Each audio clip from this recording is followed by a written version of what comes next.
This episode is sponsored by Hero Schedule. If your department needs better scheduling software that isn't outdated, clunky, and expensive, Hero Schedule is an easy switch. It's $4 per user per month, and they give you a free 30-day trial. Get started at heroschedule.com and click on Try Hero Schedule. In real life, on a farm, on a homestead, the sheep do not speak the language of the sheepdog, but the sheepdog has to nip the sheep in the ankles to get it to fall in line. So only thing that the sheep knows about the sheepdog is that the sheepdog is an asshole that bites them for whatever reason. The dog never gets to explain to the sheep that he loves them or that he cares about them. Welcome to Blue Grit Radio, the podcast that explores making better cops for a better community. I'm your host, Eric Tung. I've been an active police officer since 2007. We will dive into the aspects of police culture, health and wellness, leadership, and mindset. You'll hear from experts not only from policing, but all industries as they relate to being our best with purpose, passion, and positivity. Join me as we share stories, lessons, and advice so we can all be better for ourselves, our teams, our families, and our communities. Ladies and gents, welcome back to another episode of Blue Grit Radio. This is your host, Eric, and I'm joined by fellow Eric Tansey. How you doing, man? So are you Eric with a C or a K? I'm Eric with a C. Me too. As are you. So there is very divisive in the Eric community. I never trust an Eric with a K. It's hard to, but you know what? You know what I think we can be aligned in is like, have you ever seen someone with a C and a K? Ooh. I mean, that's What? just ridiculous. Yeah. Or an ERIKK. That's kind of weird sometimes. I've never seen that. I don't know Eric how I'd Rhett. handle that. Eric Rhett from the Florida Gators, who's a running back. He was an ERIKK. Yeah, it's like I don't know how I feel about that, man. Ashley's with an LEY, always the crazy ones. The LEIGH, they're always like super normal, but the LEYs, you got to watch it. My wife's a LEIGH, so I can say There that. you go. Yeah. I talk about my wife's name and how differently it's spelled, but yeah, I mean, I feel like there was definitely like generational pushes where, man, you're in your 30s, late 30s, mid 30s. I'm in my 40s. Good for you, man. Look at you. You're doing good. You're looking good. Yeah, I'm coming up on 40, but I feel like in our generation there was a lot of that start of creative naming. It would all be the same names, but just slightly different spelling, awkwardly different, just to trip people up. Well, it's funny, like in the 80s, like in the early 80s, if you look at the history of names, and I have 5 kids, so I've done this a lot. Yes, please continue. But we always were into researching names. There was like no Ashleys, like in the early 80s. It didn't exist. And then it just blew up in the mid to late 80s and like continued on through the 90s.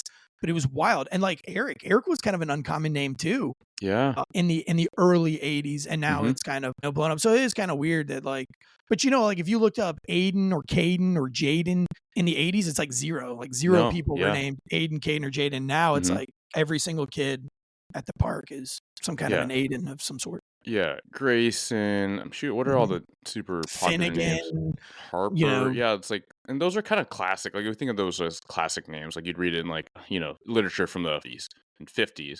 But some of that's cyclical, right? And, like, people, so many times it seems like they want to not be the super popular name, but then we just keep doing it. Yeah. I remember, like, we were going to name our first child Fen. And then somebody had told us, like, before you name your child, look at a yearbook, like a current up-to-date yearbook. Right. And so my wife had, like, I don't know, borrowed one from a neighbor or something like that. And we were like going through it and it was like every other page had a Finn on it. Like Finn. There were so many Finns. So we ended up naming him Duke. But we do have weird names. We have Duke, Augie, Elkin, Birdie, and Sunday. Yeah. Well, pretty That's cool. It's unique though. Yeah. How are your kids liking them so far? Are they old enough to recognize whether they like their name or are they challenging them? Like, why'd you name me this? They're like feral children. So they're homeschooled or unschooled children. They're sponsored skateboarders. So they're in magazines. They travel around. So they need to have a unique name. Yeah. So for them, like their whole life is just bizarre and wonky. So like they don't even have a concept on what reality even is, you know. Yeah, I love the homeschool dynamic. Especially I got a buddy that I work with that sends me these like homeschool memes, and one he just sent me was like this video talked about all these different ways of like describing homeschooling, like naming it, and one of them that I really liked was take and bake schooling. So just that notion, but it's really interesting hearing about the perspectives of those that are homeschooled from their adult perspective. Even some things that They're like, I mean, I love this whole aspect of it. However, sometimes I don't know when to tone down the jokes. I can start getting funny and then slide into mean really fast, and I have to read the room to be like, ooh, I hurt someone's feelings. I went too Yeah. far. Yeah. I mean, I know like back in the 90s, like homeschooling got kind of a bad rap because it was like the religious homeschooling. Mm, And so kind of like the religious homeschooling kind of like took over. And I think a lot of people now kind of think as homeschooling is like some kind of like big religious practice or something. Yeah, it's not. We're not a religious backed homeschool family at all. We're actually unschooled a family. So that just means that like our children get to really choose and pick what they want to learn on a daily basis. We only force them to learn two things: basic math and reading. But we don't do screens, right? So we do very limited screen time. They have their own social media, which is bonkers, but that's because they have all these sponsors and stuff, but they don't consume the content, they create the content. So it's, I guess it's a little bit different. And we do it, is. we do like an hour of social media time as part of their schooling when they want to do it, and sometimes it's like to research ideas for content, but it's always like in the realm of learning and education. We do, but so what that has led us, and so people don't understand when I say we unschool our family, they're just like, what are you talking? You I'm unschool fascinated, your man. family? I'm Like you fascinated. must be crazy. You guys must be a lunatic. But kids are naturally curious creatures, and the things that they want to learn are the things that like you and I probably wish when we were younger we could have learned. Like we are really into gold panning. I didn't know anything about gold panning, but one of my children was really into rocks and geology, and so wanted to learn about rocks. So we went and got some books and stuff, and we thought, what a fun idea for Christmas to get a kind of a rock set. And it came with a gold panning kit. And so we started YouTubing gold panning. Well, as a family now, we love to go down to the creeks. We take a big picnic lunch. We get in the creeks. And when you see like 4 of your kids, like all in the creek panning for gold, super quiet, super trying to find it. And then you see the joy light up when they find amethyst, or they find a crystal, or they find, some other type of rock feature or a flake of gold. And they're just like, Dad, look what I found. And then they know the name of the rock. And it's just like, wow, we never would have figured that out if we were following a curriculum. Cloud formations, just the other day, 2 days ago, it was 70 something degrees. We just had some rolling thunderstorms and things. And we're driving. And my son's like, hey, those are cirrus clouds. They're whisking clouds. We're going to have a cold front in the next 2 to 3 days. Whoa. And I was like, now I'm in a jacket. Look at me. I'm in a jacket right now. Like it's super cold outside right now. But like they're into all of these things. I don't remember learning any of that stuff in school. And so it's not unschooled as in we just don't do school. They're kind of learning what they want to learn. And we travel so much that, we went to Orlando and my son Duke finished like 2 chapter books, like big, thick, long chapter books, one on the way there and one on the way back. He's how old? Duke? He's 12. He's 12. But if you follow his social media, Duke Tansey, he acts like he's like 24. Like he's bonkers. He's wild. Old soul. He's unhinged. No, his comedy level is like it's you should just follow him. Duke Tansey. He's smart. It means he's smart. Comedians aren't dumb. He's so funny. To play on it. No, that's super fascinating. And I think that in another life, this aspect of whether it's unschooling or having a bunch of kids and then, kind of this homestead, like I know that they're not the same, but I kind of visualize them as being kind of what's that?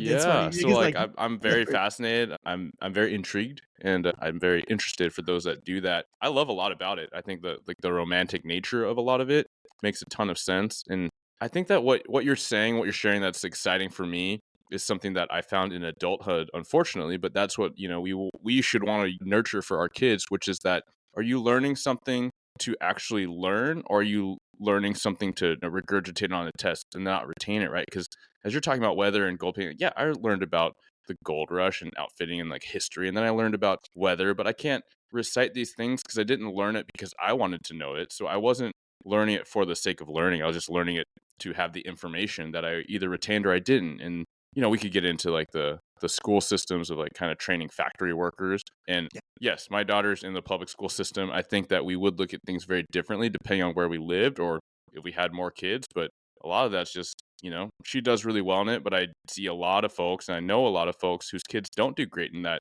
regimented system. Yeah, it's not for everybody. And, just like being a police officer is not for everybody. I know that they would, police departments are trying to make policing for everyone. I think that's very dangerous to the profession. I mean, it takes away from Dangerous the to the seriousness. individual, man. Like, It really does. You're Yeah. 100% correct. I mean, because this job, it's like they romanticize what the job is, and that's not what the job is. At any given moment, you could get your face bashed in. You could have a gun pointed at you. I mean, we all know the stories. You're in law enforcement. Yeah.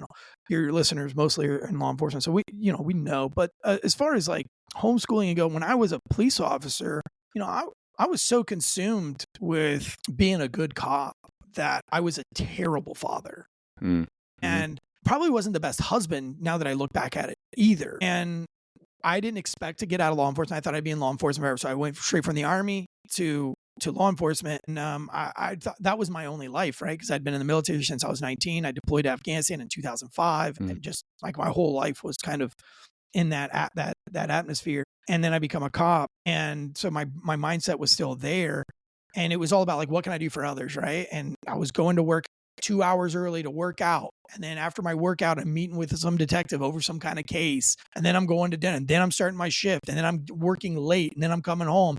And then I'm sleeping. And then I'm getting up. And I'm going back to the gym. And maybe I'm jumping on, some kind of a meeting with somebody or something like that. And it's like I really kind of put my oldest child at the time, Duke, on the back burner of life. And, it was just kind of like I played some video games with him at a very early age, and he was consumed by television. And it wasn't until one day my wife called me and she said, I don't know what you're doing.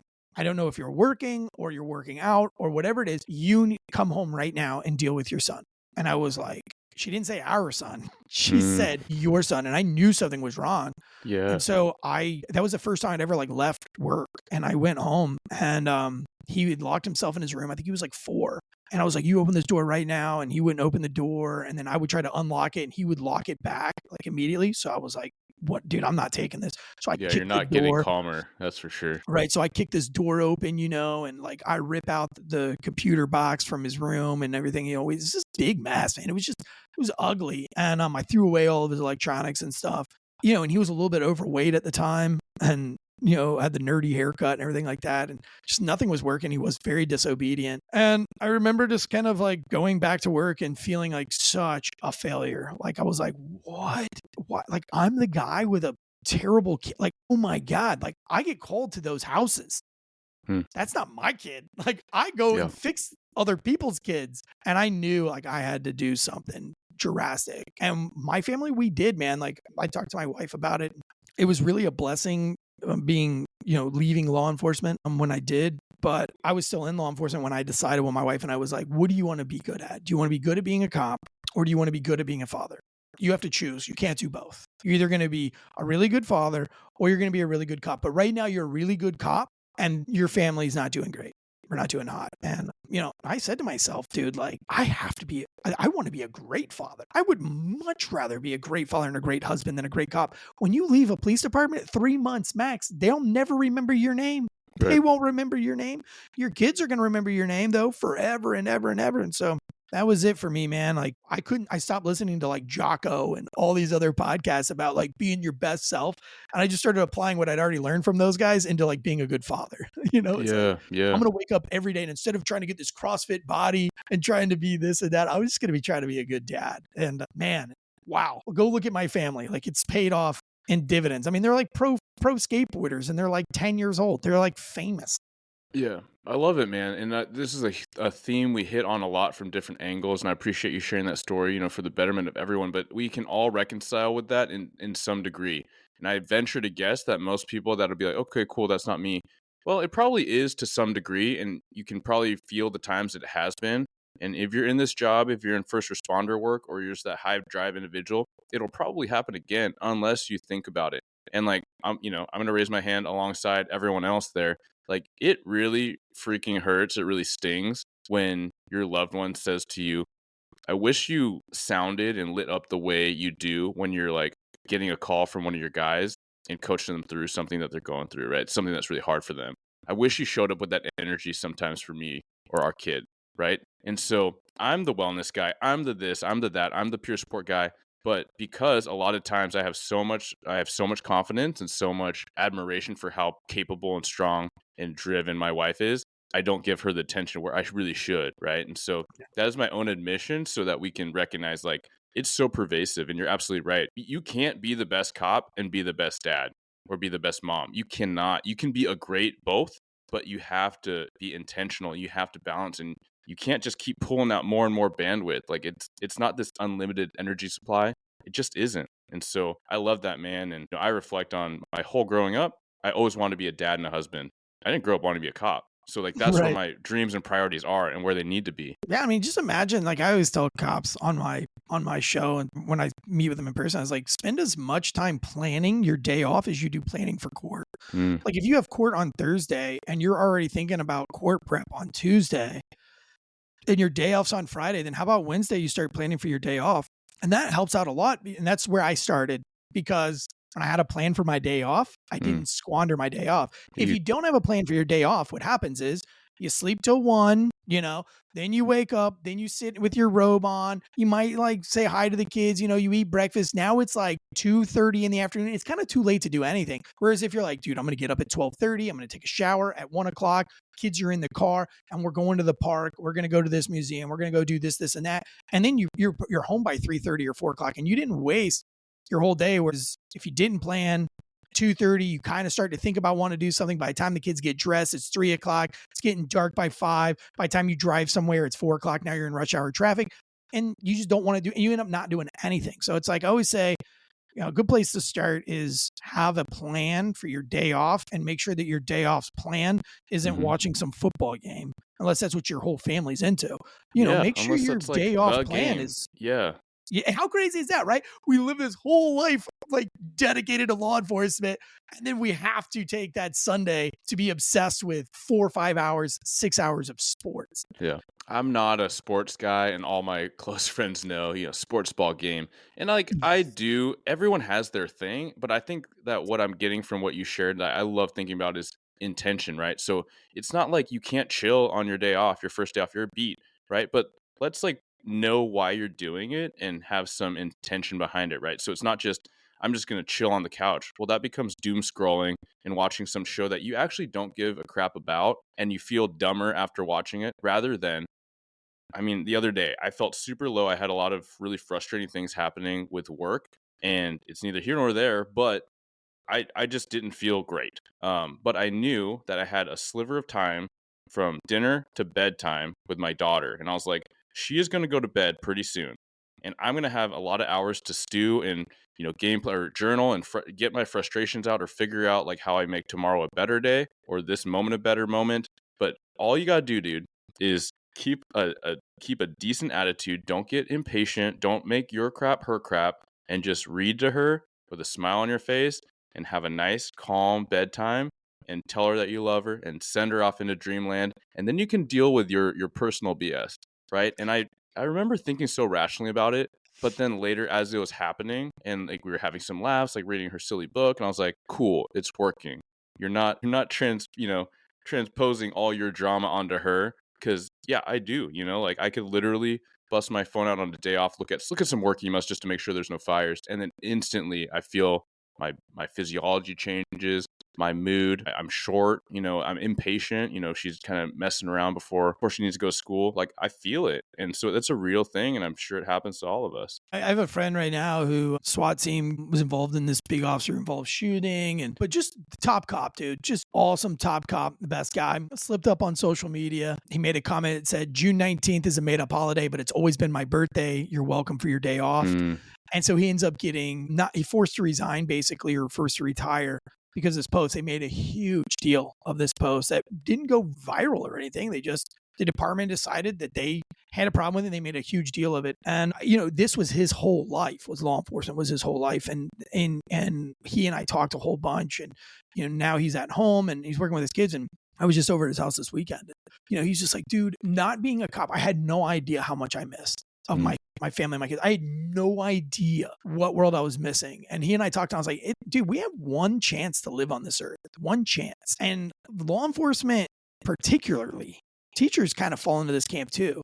We feel like this job is eternity. And we make all of our life's decisions based on this job that we think really cares. It's a noble profession. Don't get me wrong. Yeah. I love cops and I love cop work and I think it is the most fun, but it is also one of these jobs that we feel like we have to get, like we almost become a slave to the pension or slave to the thought of the job. And we end up giving up our freedoms. A lot of our freedom, we give up our freedom of speech. We give up our freedom to do social media.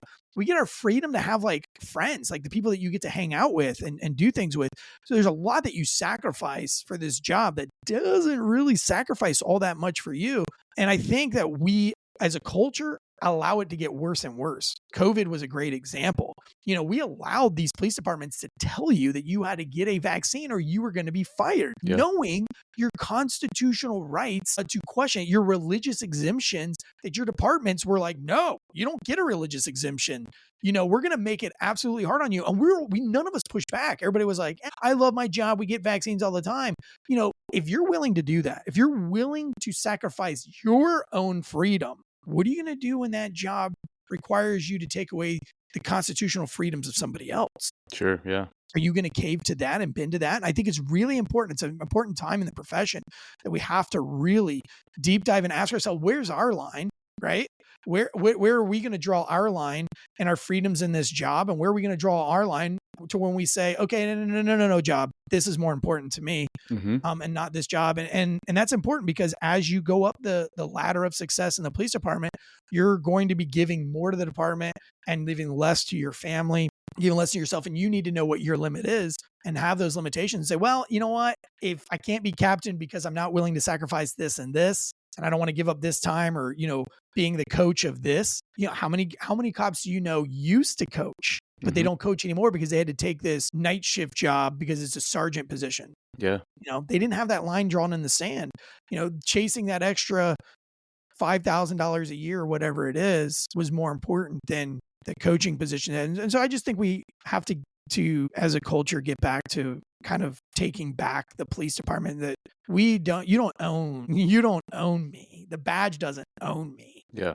Yeah. It's like the same things that we can have a very healthy conversation, recognizing, hey, this is a job. It is a noble job. And I have said at times, and sometimes I do feel like it's a calling in that there's this inner drive and this passion where you want to serve in this bigger way than most people. And that is not to put us on a pedestal. I think I've been pretty clear. Like, I don't want more parades. I don't want more whatever for cops, but it's just like, we're trying to do like a good thing here, most of us. So again, I don't think we need more praise. I just think we need some understanding, right? So even with that, I think that we let it bleed out too much where it's like, oh, it is this calling. And if I don't do this and what else? I'm like, I mean, a million freaking amazing things, right? And just like all the things you said, you're mentioning pension.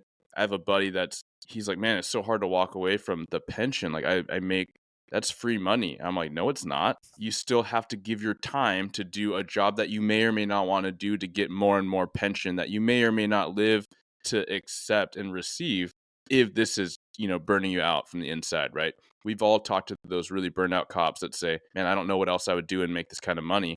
I'm like, who said you need to make this kind of money? And usually when I have the conversation one-on-one, and I know some areas of the country that are extremely underpaid compared to where I'm at in Washington State, but like, there are so many people that are making hand over fist more money as a cop than they thought they would when they signed up. And certainly me, like I didn't think cops made very much. And when I started, I was like, I guess this is what I make. And it's a lot better than I thought it would be, but it's great in a lot of places of the country. But whoever said that you needed to make that much money and maybe you take a pay cut initially doing a different industry. I mean, who doesn't starting something totally new? But the ceiling is much, much higher, especially if we allow ourselves to believe it and recognize it. I think it's sad right now, too. I think one of the ways that a department traps you is this off-duty mindset, where like you almost get shunned if you don't sign up for off-duty. And how much pressure are departments, bigger departments, putting on their guys? Hey, if y'all don't sign up for this off-duty, we're going to lose these contracts. That's $35 an hour, and you guys aren't going to get that if you guys don't sign up. And so then you start to sign up, and then you start to think, some guys, oh, okay, well, that's an extra $400 a month. That means I can afford a boat and a boat payment at $400 a month. Now you have to work off duty at $400 a month. And then it's like, oh, well, I need to get, braces for Sally Jane or whatever. And so I'm going to take a couple more off duty gigs to pay for that. And next thing you know, now you're being a cop. Now you're doing court prep, and then you're doing, police baseball league, and then now you're doing all this off duty. And that's, again, then you become a slave to that, right? You can't leave. You cannot leave the police department, because how are you going to afford that boat payment, Sally's braces payment, and all those other things? I just think you got to be careful. And, maybe, wellness coaches and things like that in the departments, they don't talk about a lot of those issues in law enforcement. Another big issue that doesn't really get talked about in law enforcement, kind of straying away from being a slave to a pension part, but it's like the infidelity that goes on in police departments and the leadership. Everybody knows some leader that's secretly been placed on some kind of a desk duty for some kind of sexual misconduct, and you never really learn what it was. And then that guy, next thing you know, 4 or 5 years later, he's now, sergeant or captain or whatever. And it sets the tone, and then we, brag about, which waitress you were flirting with and all these other things in the locker room. And you see that there's no consequence for it. And so you do it. And, if lying and integrity is the staple of most accredited police agencies, larger, like Washington, LAPD, NYPD, integrity, right? How much do we hear integrity is everything, right? Truth. But then you've got that guy that's lying to his wife, or that girl that's lying to her husband and sleeping with other guys in the department, or doing some kind of, crazy backdoor thing, on their DMs or something like that. Why aren't we holding that as accountable as we are to lying about, that $1 bill that they leave taped to the desk to see if somebody's going to take it? I don't know if your department had that. Yeah. But it's like, man, the theme of that, what are your values? And I think that's a thing that was kind of chiming in my head at the beginning of the conversation, where we're talking about like your sense of agency. I mean, freedom and liberty is something that is hitting on a lot of the topics we've talked about, or kind of these little chunks. But on that, like, what are your values, and how does leadership overtly or subtly signal what you should be about and what's okay, right? So at the time of this recording, had a episode on this show, episode 196, where we're talking about NYPD current scandal, right? So it's like one of the biggest chiefs basically going through all this stuff and prior investigations. It's not like subjective, but it's like actual findings of really shady stuff. And then he gets promoted and he continues to do these things, right? So I think that you're right on the money with, hey, like, if as much as we want to try as officers, sergeants, whatever rank, whatever you are, you can try to be about what you're about, but the leadership of an agency and organization, it signals something, right? So if you have that kind of stuff, and I like the example of infidelity, it's not like shame people, but it's to call out in a way that should be, right? A really old episode with a prior SWAT sergeant at my PD, Bill Blowers, like he kind of remembered some of the training, like out of town training and stuff like this, where he'd see these guys kind of messing around, taking their ring off and flirting. He's like, dude, I'm supposed to trust you to watch my back in the stuff, like literally, so I don't get a bullet in the back of my head. And we talk about trust, team. And meanwhile, you're out of town for a long weekend and your wife can't trust you. How am I supposed to trust you? And I just think it was such a good, healthy call out to be like, dude, what are we about? You can't be this and then that.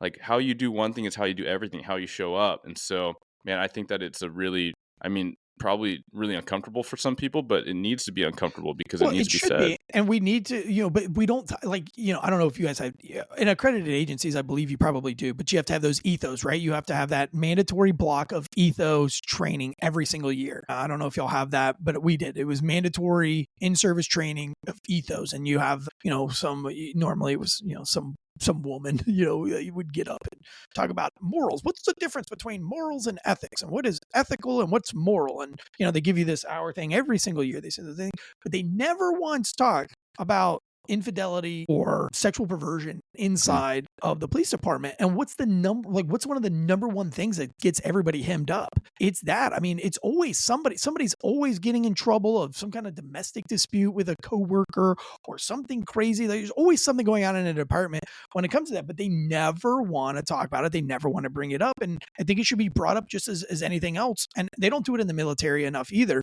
I remember when I deployed in 2005, they were like, look, if you masturbate, you are breaking the general order. And if you get caught, you will get sent home. If you have porno in your barracks and your tents and we catch you, you will be, boom. Not to say that stuff didn't happen. It obviously did, but you had to hide it.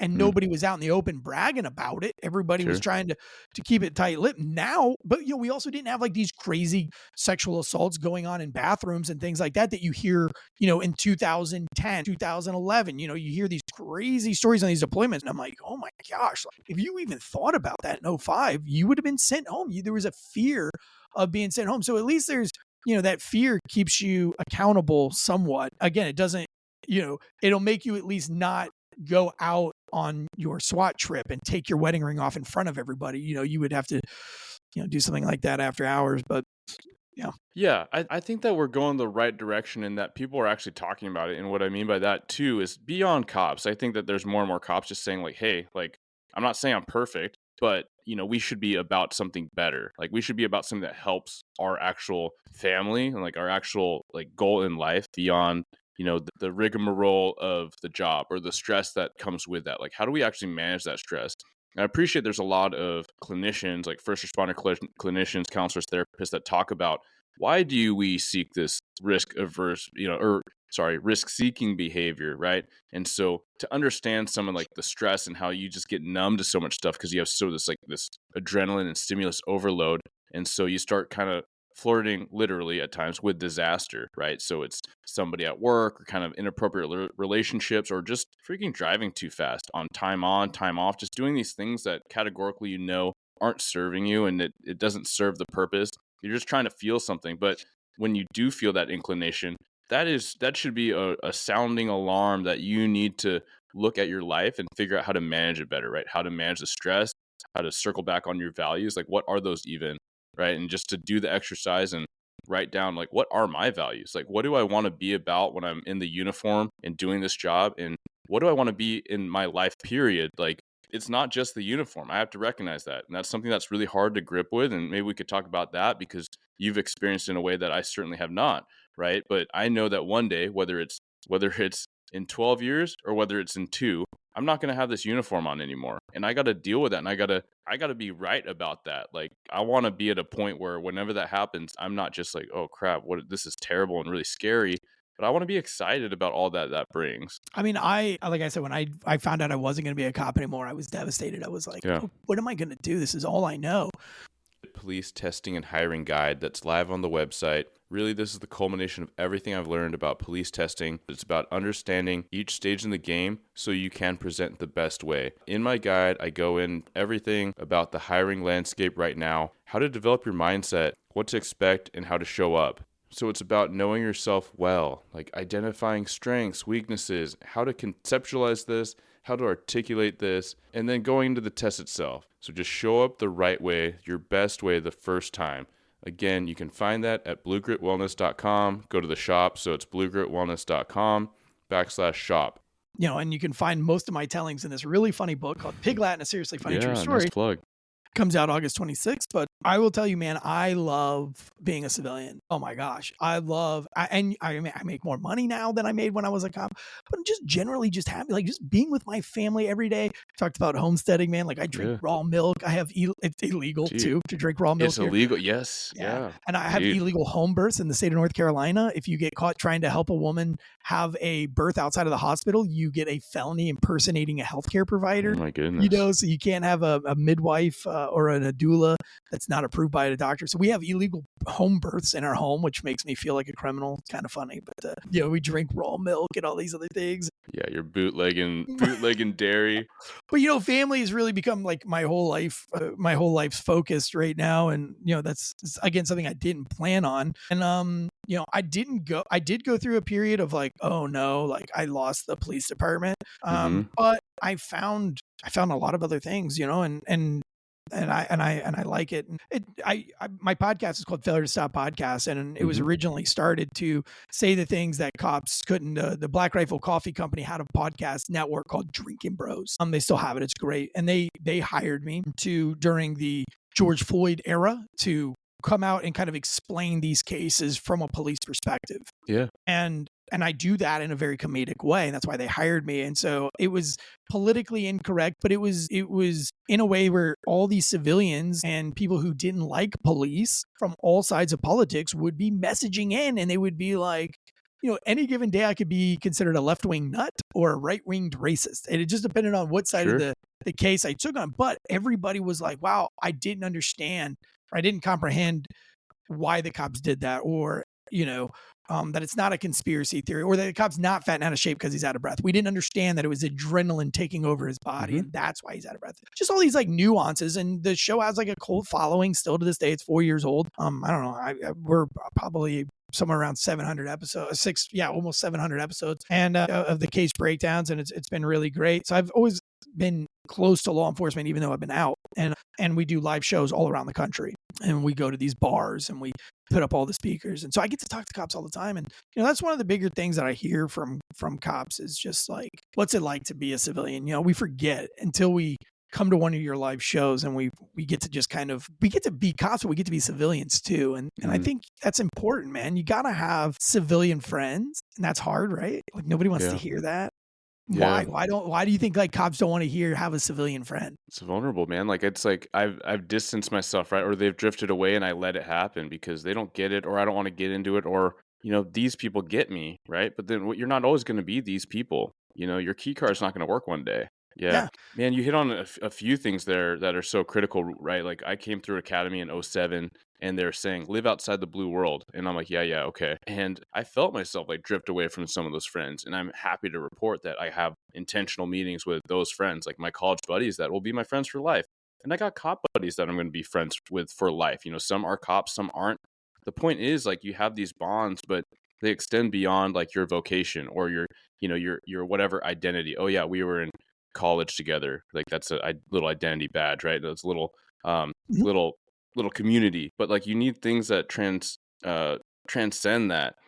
Man, I mean, even to talk about like what you're offering in the show, and of course, people may be offended here and there. And the point I want to make is that sometimes people need to say some uncomfortable things to get us talking and understanding. I mean, we can all look at like pure satire, like take South Park, right? People love it, they hate it. It might depend on literally the joke, it might depend on literally the show or the year. But the point is, like, it's generating this commentary. It's like things need to be talked about, right? And so I appreciate there being these other views and these other perspectives, and where people might actually listen to it is through a vein of humor. They may not want to hear the cop, at the press conference saying, well, based on force science, this, that, and the other. A lot of people are not tuning into that, right? But if the goal is to just get understanding and explain some of these things so that someone doesn't think that, the cop was trigger happy because they shot 12 times instead of one in the hand, or to knock the knife out, then why is that not a good thing? I think police departments are doing a terrible job these days of not speaking civilian language, but they're making a huge effort. It's like if you don't know how to dance, but you really want to like you try to dance and you just look like ridiculous. That's what the departments are doing. I don't understand like why you can't talk like a regular human being. You don't have to try that hard. Like if they go one extreme they go from one extreme to the other. They either talk like super robotic cop, like on this date and time, he came in touch with the suspect who potentially showed, blah, blah, blah. Or they go like totally the opposite direction where they're like, with that old meme, like, hey there, cool kids, it's Steve Buscemi. Yeah. But they never just like talk to you like, hey, listen, here's the body camera footage. Here's some of the questions you're going to have. Yes, the officer was out of breath, but he didn't really run anywhere. No, he's not out of shape. You have to take into consideration that adrenaline is a real thing. If you'd like to explore more on adrenaline, you can go to our website. We have a little podcast or a briefing there on how adrenaline can affect somebody. Also, what is it when you don't know you have your taser versus your gun in your hand? What do they call that? It's not so much of a training tool now because everybody, something like that. They could explain those things like, hey, this is a real thing. If you want to research it, go here. But they don't. They'll just say like, they'll be very vague or they'll be very undescriptive for no reason. Like there's absolutely no reason. You're not hiding anything from the public. And by the way, you work for the public. Like you don't get to hide everything from the civilian. That's what I've learned as a civilian now. It's like, I remember going back to, it's like people are like, hey, what's going on over here? Don't worry about it. It's under investigation. Like I didn't have to say that. I could say, it's a car accident. Is anybody hurt? Yeah, it appears. Do you know who it is? I don't. But I mean, you could give them something. You don't have to. There's no rule that says you can't tell civilians, what's going on. I mean, it's their street too. They pay And the how you do taxes it. on it. Yeah, I love that. And like, I mean, I reposted this, like, it was a video, basically this semi-auditor-ish, right? Like, hey, what's going on here, sir? And then the guy's just like, hey, man, the guy has, he's talking about like why he was arrested in a general sense. He's like, yeah, so everything's okay. But, we're just dealing with this and we got the scene. So appreciate you just kind of like hang out here. Like, don't come closer. He's like, oh, yeah, very cool. Like, it's just, he's just talking to him like a guy. Right. And I think that's what people want. They don't want you to be, robot. They don't want to be like sir, ma'am. A lot of times they just want to ask a question, get a reasonable answer. And that's why I like it. Probably close to when this episode airs, the episode with Chief Booker Hodges from Bloomington outside of Minneapolis. But he basically just says, like, kind of the press conference, he says, like, plain speak, like the suspects, like he's narrating the video. He's like, yeah, the suspect's cutting across all lanes. Very obviously extremely dangerous to the public. So here we have an officer come up, do a pit maneuver. He's running. We tackle and arrest him. Good day, right? The suspect's in custody. Community's way safer. What other question? Like, and he's extremely, like, he could do all the talk. He could do all the dance, and he's extremely well educated. I think he has a doctorate, right? But like the point is, he's like, no one wants to hear that, man. And he's like, people want to hear like plain speak. They want to hear a person. So I love talking about how the example is very tangible. It's out there. We don't have to overthink it. Yeah, and that's why I think people listen to the breakdowns, and it's majority civilians that listen to these breakdowns. But I think that's the reason why the breakdowns do so good, because I break it down in a very civilian manner where I explain to you, like, this is why. I'm not Monday morning quarterbacking, but I'm saying, like, for instance, this last one that I just did, one of the cops in this awesome gunfight, just crazy gunfight at a gas station, like 4 or 5 cops involved, lots of shooting. Where the cops were epic great. gunfight would happen, right? A gas station. Yeah. And one cop like hides behind the gas tank. And it was like, I said during the breakdown, I'm like, I know he needed cover. Like, standing behind a steel pole is too small. But like, all I could think about is like, when is this thing going to be a mushroom cloud? Like the movies, because you always use the movies. But at one point in the video, the guy goes, one of the men, kind of off of the microphone, but you can still hear him. He was like, is the gun still in his hand? And the guy's like, moving on me. He's like, is everybody ready? And the guy's like, hang on, is the gun in his hand? He's like, no, the gun's not in his hand. And he's like, hey guys, is the gun in his hand? He's like, all right, everybody move on me. And the other guy's like, hey, stop. Is the gun still in his hand? He's like, no, it's not in his hand. He's like, is the gun still? And all the comments in the YouTube were like, this guy's just scared to move. This guy doesn't want to go anywhere. Like, how many times does he have to answer you? And I said, guys, he's in a gunfight underneath a canopy of a large gas station with an extreme echo. His ears are probably, the guy just probably put 2 mags. Yeah. His ear, all he can hear right now is, and kudos to him for not just Leroy Jenkins and jumping up and just saying, like, let's go. He's got the wherewithal. And so all the people in the comments were like, oh man, I was thinking the same thing. Like, what is this guy, stupid? Like, why is he asking the same question over and over again? And, it's something as easy as, well, because you've been there and you lived it and you've lived, like, you've learned a lot of these circumstances, right? And you can visualize what it would be like. And so, even that awareness, you're like, okay, if you're asking that question, you haven't shut down. You haven't gone into condition black, right? You're either frozen or you don't want the Leroy Jenkins. You also don't want he's not asking any questions. He's like, cool, they're moving. I'm going to hold here. I got an angle, right? Or he just goes back to his car. He kind of just, Homer Simpson's back into the bushes. Like, it's neither of those. So clearly he's engaged and he's thinking. He's just not hearing, right? He keeps asking. Right. So, and then they, there was a lot of YouTube comments that the cop was switching to his non-dominant hand and grabbing the radio with his dominant hand. And he was gripping the gun very awkwardly. It was terrible. He was almost holding it by its slide and around its thumb. And so there was just a lot of people that were just gutting him for this. And I said, listen, here's what's going on, right? He caught a suspect running from the vehicle in the middle of a gunfight. And I saw some of the other comments that he turned his back on the gunfight, because there's all these Monday morning quarterbacks too. Sure, they just pick you, right? But it's what the civilians want to know. And no, what he did was, there was a gunfight. He knew that he had a detained person. He turned around to make sure, one, the detained person's not running away or pulling out his own gun and getting to work from the behind. So very, very class. So he's turning around. He's paying attention to this guy. He even says, somebody come over here and relieve him. He turns around and shoots. he goes through he goes through one of his magazines and he goes to reload and he does the finger thing and he misses the well and then finds it, which I thought was brilliant, right? That's why we practice gripping your magazine in the same way every time. Because if he was just, monkey gripping it, he would have been, constantly missing the magazine well. And then, yes, he does go, he has his gun, he's trying to get to his thing, and his brain just says, put it in your non-dominant hand, and he's using the radio. But his brain is moving way faster than his body can keep up with. But he's thinking. He's critically thinking through this whole thing. And I think he's a brilliant cop. And are you going to make mistakes? If we watch a football game, how many times would a quarterback misread, or how many times did the wide receiver juke left when he should have juked right? And things are always going to happen.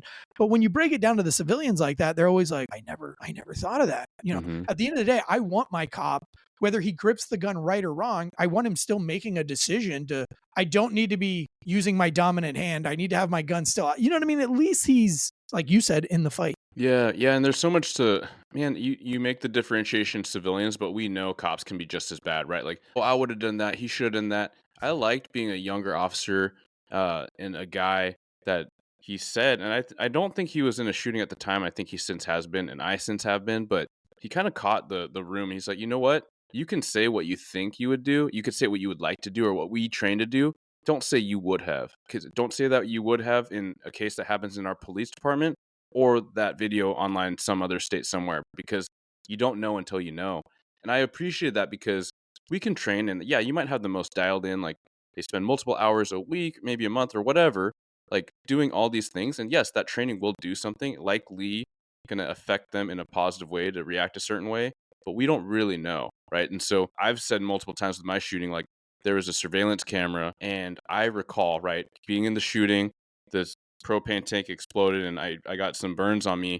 And I remember, at least my memory, or my, bastardized version of memory of a memory of a memory through the years, is that I kind of did like a walk around in a circle in the fire, like, oh, I guess it's over. But then I'm like, no, wait, this is still going. And so I remember, and I told buddies early on that I think I walked in like this big circle until I tried to figure out what was going on again. So essentially recognized I was extremely disoriented, but I was nervous about what the video would look like. I was like nervous, like, am I going to look like, like Team America with my hands up, like just in panic mode for a moment? And maybe, but the video wasn't even working. So I was equal points, like relieved, but also dissatisfied that I wouldn't know. But the point being, like, we don't know how we're going to react. And I've caught myself a couple times where I want to think I have this great mindset, like, hey, you're in the fight until you're not in the fight. But then I had in that moment, like, oh, I guess this is over. And I'm like, dang it, like, don't say that. Like, you're not supposed to say that, right? And then these other times where I'm like, oh, you're going to get shot. You're going to get shot. And like, wait, we're not supposed to say that. And I like catch myself and I like kind of belittle myself in the moment. I'm like, okay, just say like, don't fall down, right? Like, be positive. Don't like be like it's coming.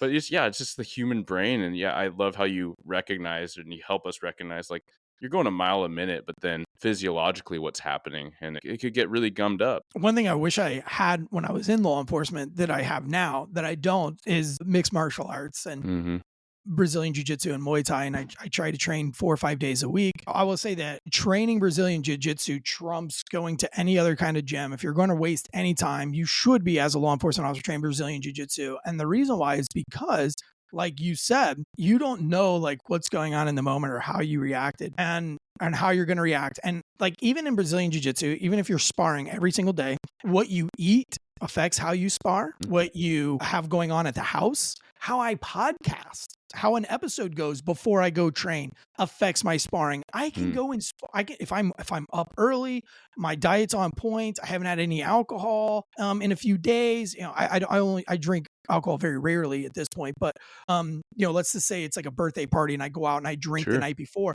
I wake up on Monday, man, I might in sparring, I might take like 6 or 7 shots to the face that I would have blocked any other day of the week. Or I might get tapped out 4 or 5. I might miss out on easy submissions because I'm not in the right focus. And so it's like, could I beat this guy or could I prevent being tapped by this guy 90% of the time? Yes. But because of whatever mood I'm in or whatever I'm doing, I slipped, I messed up, and I got caught in this. And that's a lot like law enforcement. How your day goes before you get to work, it can kind of dictate your diet, your sleep ethic. That all dictates the decisions that you make. And it becomes very apparent. I think Brazilian Jiu-Jitsu really changed my life. I never thought I would be a sober person. I'm a sommelier. I'm a certified specialist of wine. Dude, I'm one of like 600 in the country. I've taken one of the hardest wine tests in the world. I watched the documentary of what that takes. Yeah. That's nuts. And I'm not a master sommelier, but I am like a level 2 som. As far as the certified specialist of wine goes, through Society of Wine Educators, and I do have my sommelier pin from the Guild of Master Sommelier program. NBD. But then I've got the master distillery thing going on too.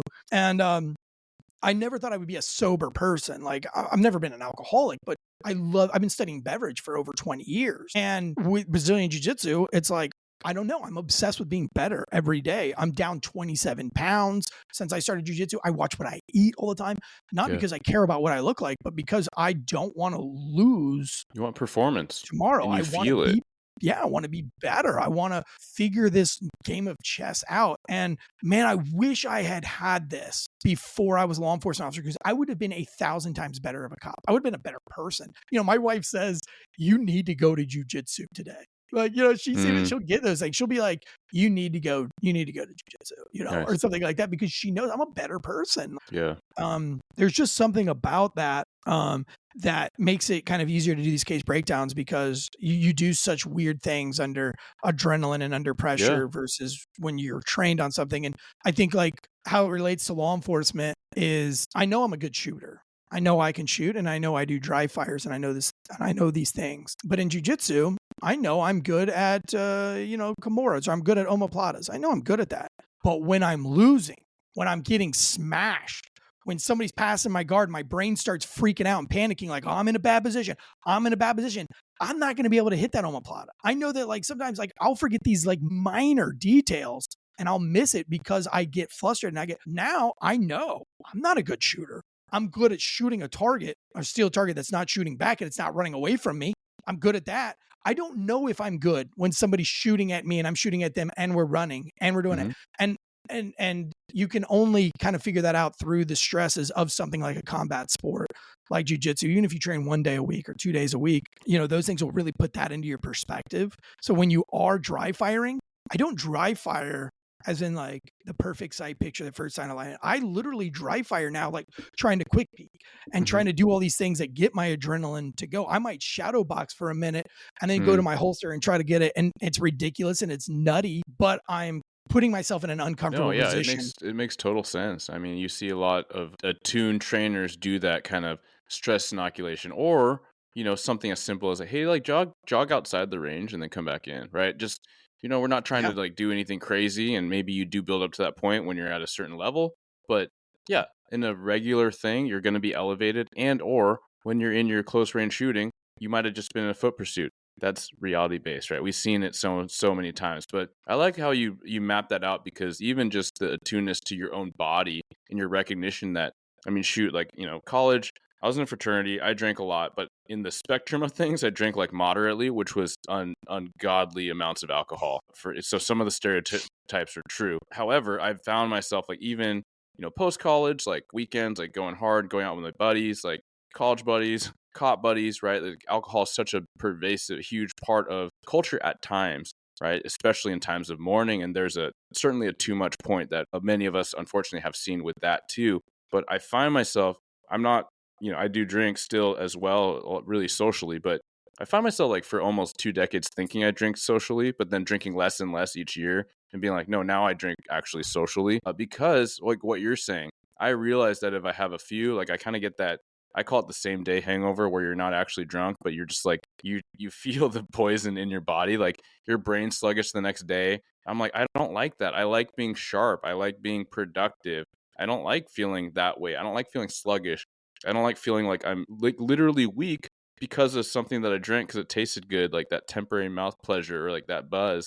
So yeah, more and more. And I know that, some cops are going to listen to that, be like, yeah, not me, but just think about the baby steps. So if it makes sense, and think about how you can inject some positive, healthy things in, and you can have like remove some not positive, not healthy things in your life. whatever that may be. It doesn't have to be anything crazy, but you'll probably feel it and feel better. Yeah.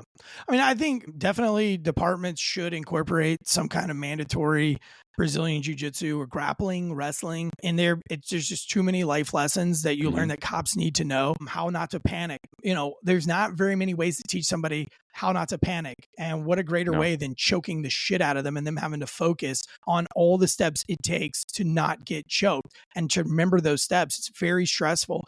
But, you know, there's something about the bravado that I even have now, or that the cops that I train with a lot of cops. And there's this bravado when you're not afraid to go hands on, when you know that 99% of the people that are walking the face of this earth would not be able to stop you in a hand-to-hand fight. You're a much different person than the guy who doesn't know or doesn't have that confidence. And I wish I would have had that, I wrote this book while I was a cop, and I just take a quick moment just because it's kind of important. I think you guys are going to enjoy this book, actually. But I wrote this book because I was on night shift when I was a cop, and there's few things that you can do when you're on your off days on night shift, because your family's still going to go to bed at 8 p.m., 9 p.m., and you still have to be awake until 6 a.m. So you can go to the gym, you can watch porn, or you can watch TVs, or you can play video games, and I chose to write and to become a better writer. And I just started writing kind of these stories of what happened during the day. And over a few months, I started reflecting on the stories that I was writing. And I was like, geez, this is like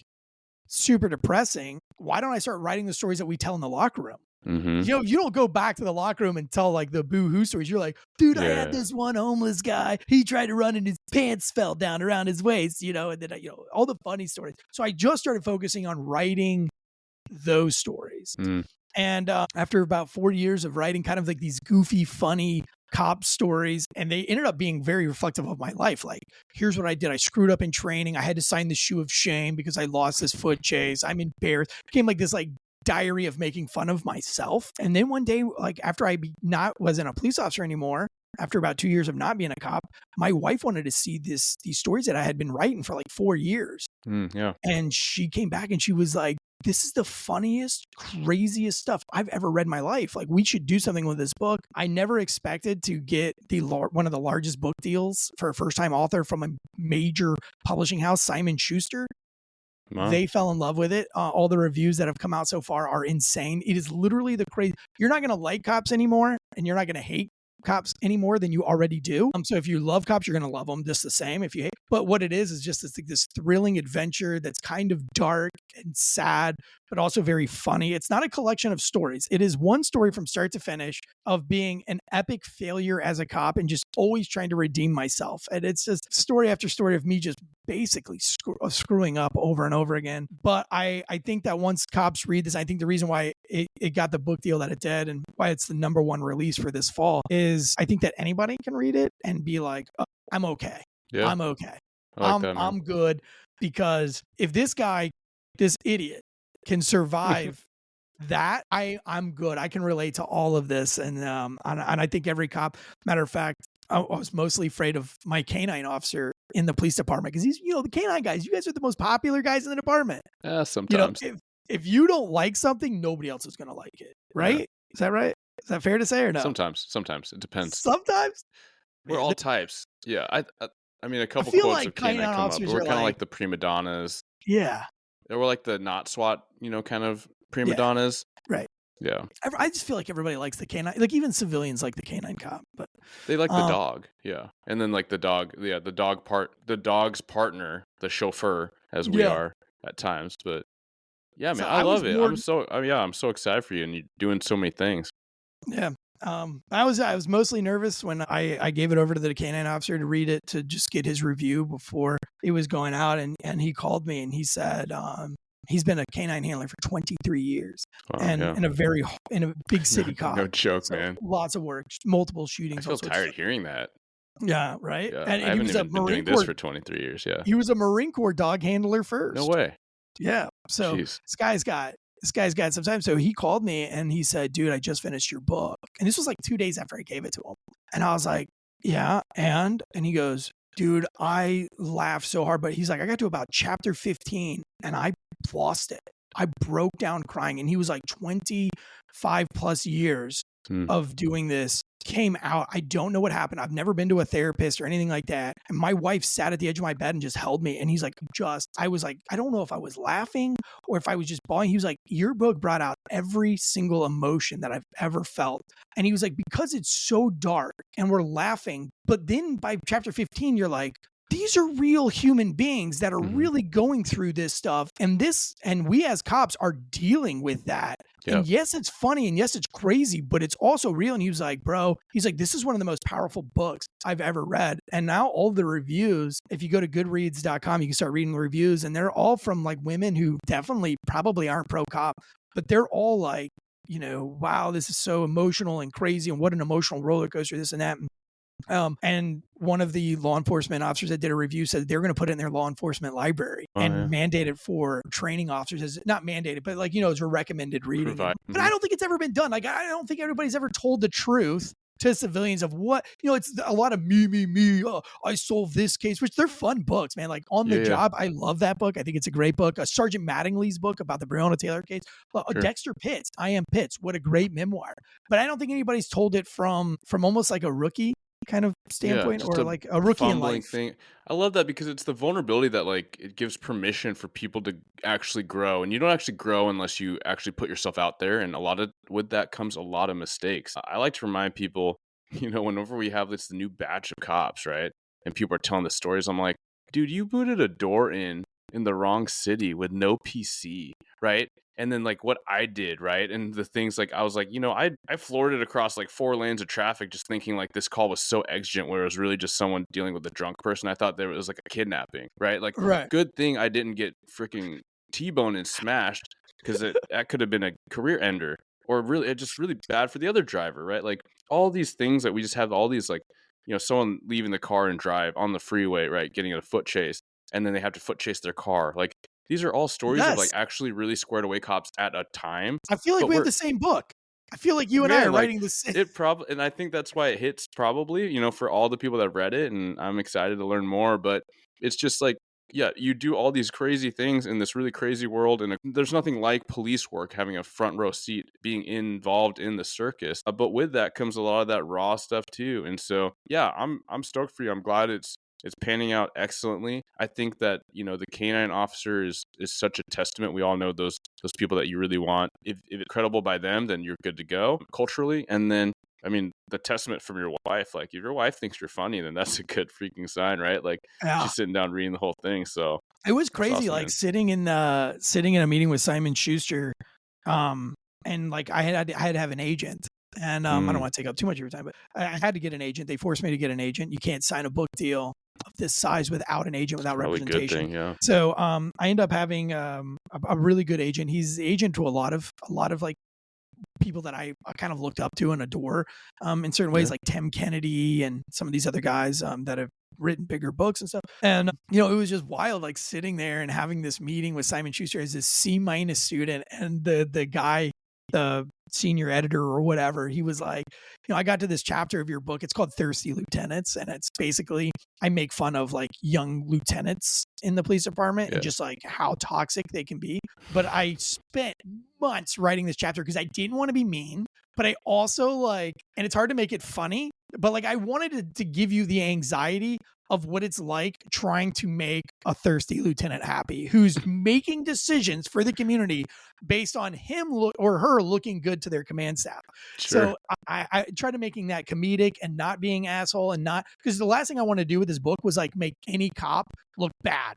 I didn't want to make any cops look like they suck to the civilian public, know? Yeah. Because in reality, like a lot of these cops, they might suck at their job, but like compared to anybody else, they're still far above the standard of a normal person. Yeah. I think we forget that sometimes. Like even the worst cop is still better than like a normal citizen, you know what I mean? Or the best citizen, kind of like in a weird way. Yeah, and just to put the spin on that, it's like, they're dealing with all this stuff. And if they come out like a C- cop, like they're still like performing really well in these really crazy, stressful times when, we might be like, I rolled that person. I'd rather have literally anyone else on this call. However, at least I have somebody, right? Like at least you're not hiding. You're not driving the wrong way away from this intentionally. So I hear you, man.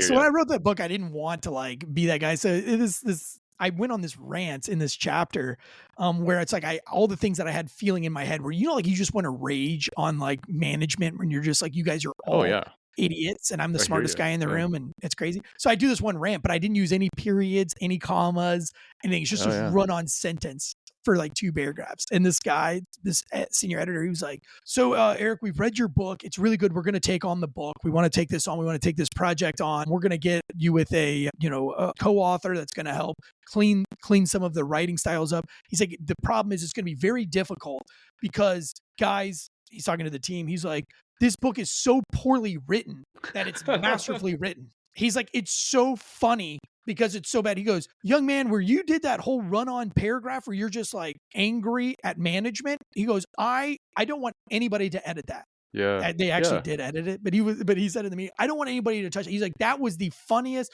most authentic and real, right? Like you can tell from the minute you open this book, this guy's not a writer. And it makes it that much funnier and crazier. It's real. Yeah. And it's bizarre. And so the co-author, Nick Palmisano, he was like, man, the hardest thing for me to do with this book is just not fuck it up. He's like, because it's so funny. And he was like, I'm so nervous to take this project on because it's like, how do I clean it up and not take away from any of the funniness that comes out of this book? But yeah, and so that was one of the big things that every editor or every reviewer got to, that even the book attorney wrote me back or called me, and he says he doesn't normally call authors, but he was like, I just want to talk to you about this Thirsty Lieutenants chapter because I just felt like all of the things that I feel about management, you put what everybody's thinking, and it was so funny. And I can just see cops cracking up in their cars and almost like wanting to clap out loud, like, yeah, that's kind of what I wanted when I wrote this book. I wanted to be the voice of you guys. Yeah. I wanted to be that guy. So I'm really excited about this book. I think it's going to be good for law enforcement. This is one of the biggest book deals, I think, for a law enforcement book coming out that doesn't have something to do with like a major case, like a Breonna Taylor case. So I think this is new territory for law enforcement. We see military books get lots of big book deals. Police books and police stories do not. Right. They generally have to self-publish or they get a very low-end publishing house. So I'm hoping that this breaks that glass ceiling and it inspires other cops to write their stories and to try to get them really published, because I think the public really does want to understand you. I want to leave you on this really quickly. You know the wolf and the sheep, and we've all heard that, right? And it's easy to be like, oh God, here we go, Eric. Punish your skull. Yeah. But one thing that is like, I want to say is the one thing that makes sense is if you look at yourself as a sheepdog, in reality, a sheepdog protects sheep in real life on a farm, on a homestead. The sheep do not speak the language of the sheepdog, but the sheepdog has to nip the sheep in the ankles to get it to fall in line. So only thing that the sheep knows about the sheepdog is that the sheepdog is an asshole that bites them for whatever reason. The dog never gets to explain to the sheep that he loves them or that he cares about them. He doesn't, or that he doesn't care about them. He doesn't know. All he knows is that he has to answer to the farmer. The farmer expects him to protect these sheep. Now, here's what else the sheep doesn't know. The wolves come out at night. The farmer who employs the sheepdog on the farm is asleep at night.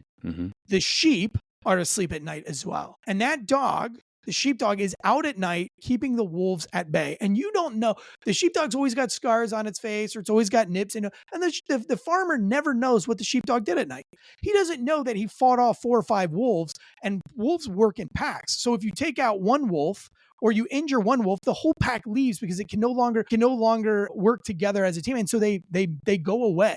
And so the farmer doesn't know that a whole flock or a whole pack of wolves was literally knocking at the door, and one dog stood against them overnight and it got them away. The sheep have no idea either. And yet the sheepdog has to wake up every day, and it only answers to itself. It can't explain to the farmer how good of a job it did. But if one sheep dies, the farmer will just replace the sheepdog in an instant. And the sheep die. And so really I wanted to be the language barrier between the sheepdog, the sheep, and the farmer. I wanted to explain what you're going through, Eric, to your commander and your chief as a civilian that once was a cop. And I also want to explain what you're going through to the civilians. And that was my why I hate that. People are like, what is your why?